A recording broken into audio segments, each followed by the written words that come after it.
In June 2004, I was diagnosed with idiopathic pulmonary hypertension. It's a disease in which the vessels that supply the blood to the lungs, they're defective, and the heart has to work harder to pump up against the resistance of these blood vessels in the lung. Most patients initially are treated with medical therapy, but a reasonable percentage of patients end up failing medical therapy.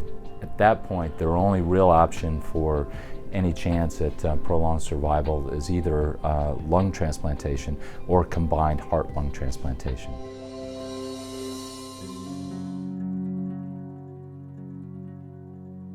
Almost the only thing that was on Charity's mind was, can I continue to sing while I'm on the waiting list? In that last year, I remember a few months before the transplant sitting on the couch, just working to breathe and thinking to myself, I don't know how long I can do this. I was exhausted from just sitting there and breathing. We really didn't have a good sense of how sick she was. We knew she was extremely ill.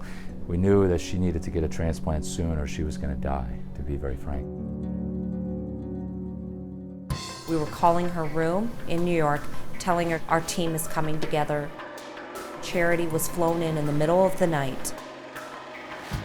The last thing I remember was looking up at Dr. McCurry, who I hadn't met before that day, and explaining to him that I needed to say goodbye to my mother and I needed to see her again.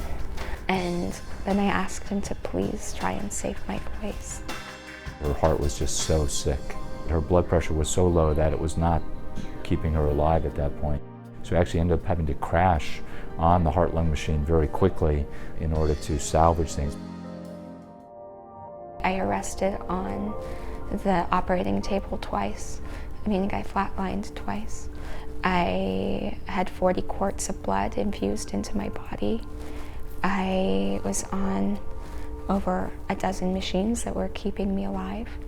It was a 13-and-a-half-hour surgery, and in Dr. McCurry's 20-year career, he told my family that it was among his most challenging surgeries.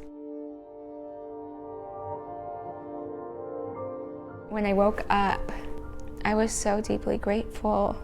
It wasn't just grateful.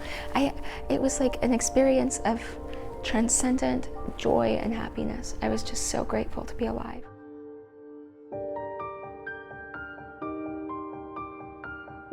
It was very intense. A lot of our patients can be out of the hospital 7 to 10 days after they're transplanted. Charity was here for months. With her, it was very special and unique because she was so very ill.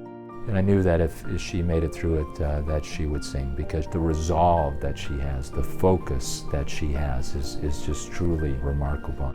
I'm so grateful to my doctors and my nurses and the techs and my mother and the clinic and the culture they have here and the commitment they have to people like me who other people kind of cast off as hopeless, and they give us a second chance. It is hard not to become emotional, you know. That's to say our passion. Her passion is to sing, our passion is to have patients like her sing.